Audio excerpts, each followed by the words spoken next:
Suho, with great speed, had disarmed the possessed Yongjun, holding his infected arm as the crimson blade came down, slicing off the infected hand. An entity seemed to vanish, vaporizing into the air. "You have completed the task of defeating the remains of the Monarch of Fangs," the system notified, making Sung Suho level up 3 times. Baru quickly began to heal the severed arm of Hunter Yongjun.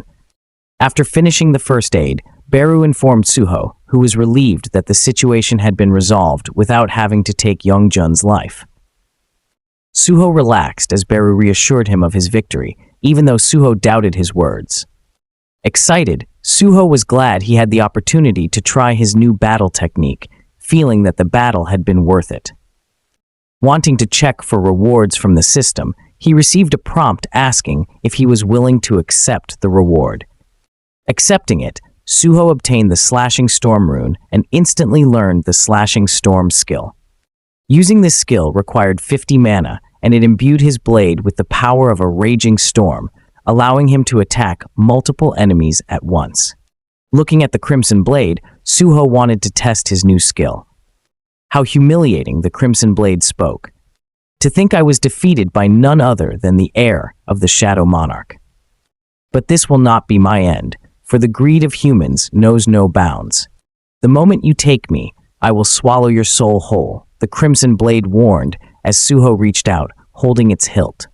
Feeling the quality and power of the Crimson Blade, Suho knew it was better than his previous goblin weapon. "I have the authority of the Monarch of Fangs. There is no human I can't enslave," the Crimson Blade declared. However, Suho quickly used shadow manipulation, overshadowing the Monarch of Fang's authority with that of the Shadow Monarch. The blessings of the great spellcaster Kandararu provided resistance to soul corruption and soul slavery. Charging power into the Crimson Blade, Suho activated Slashing Storm, unleashing a powerful attack that covered a wide area with no blind spots. Suho felt the immense power of the skill and liked its destructive nature, though its downside was its high mana consumption. Baru, watching the events unfold, wondered why Suho sacrificed shadows to overrule the Crimson Blade. As Lim Dogyun regained consciousness, Suho quickly hid the Crimson Blade. Dogyun, confused, asked what had happened.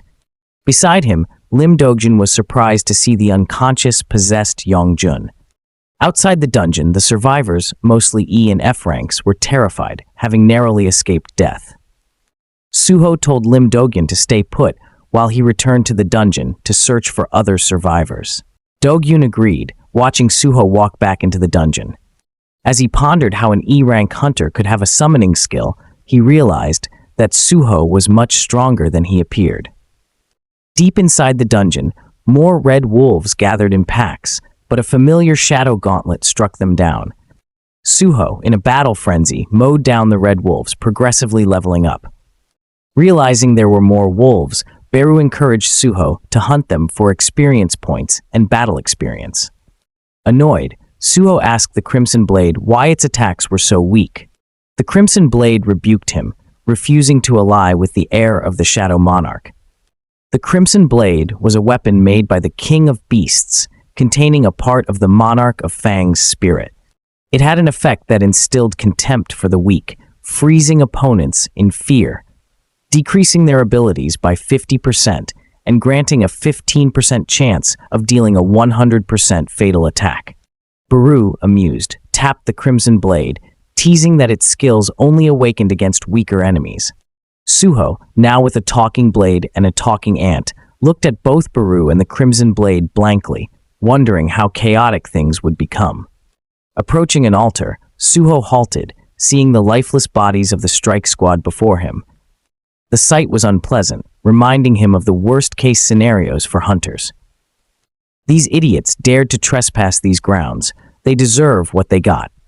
"I swore to defend the sanctuary of the Monarch of Fangs," mocked the Crimson Blade, period.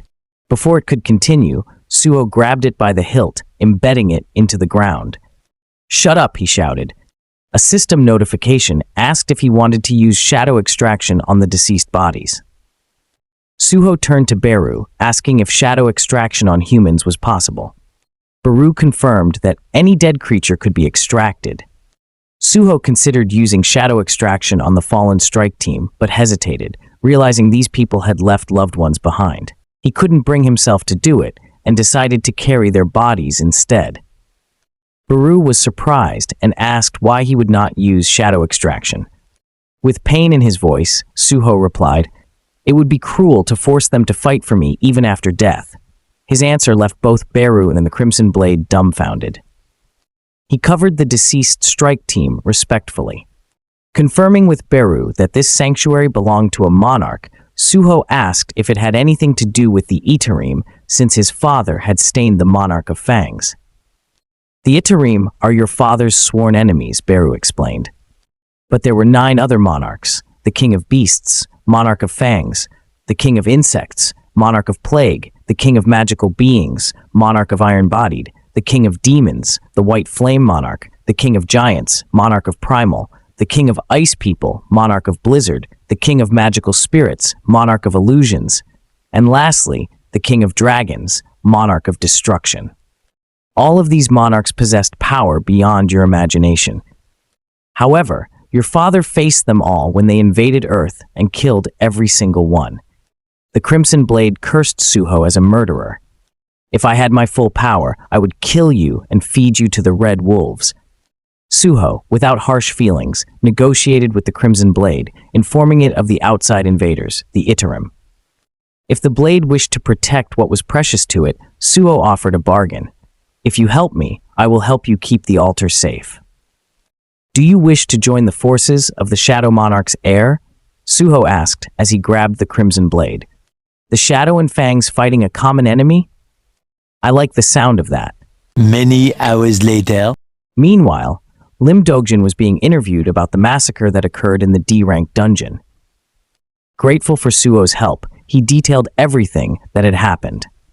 Soon, an article was published about an E-rank hunter who saved nearly all the hunters in the dungeon. Lim Dogjin provided eyewitness accounts in multiple interviews, detailing the heroic acts of an E-rank hunter who fearlessly fought magical beasts. At the second admin section of the Hinmu Guild, Suho's story caught the guild's attention. They were looking to hire E-rank hunters, and Lee Young-ho forwarded a candidate's information to his team. Initially uninterested, the hunters read the data carefully. One of them realized he was reading about the legendary E-rank hunter. Lim Dogyun of the Hyunmu Guild's second administration section agreed. "It will be great for the press when our famous guild recruits a golden goose, the legendary E-rank hunter." Looking at Suho's picture, he turned to his team and said, "I am about to call him now.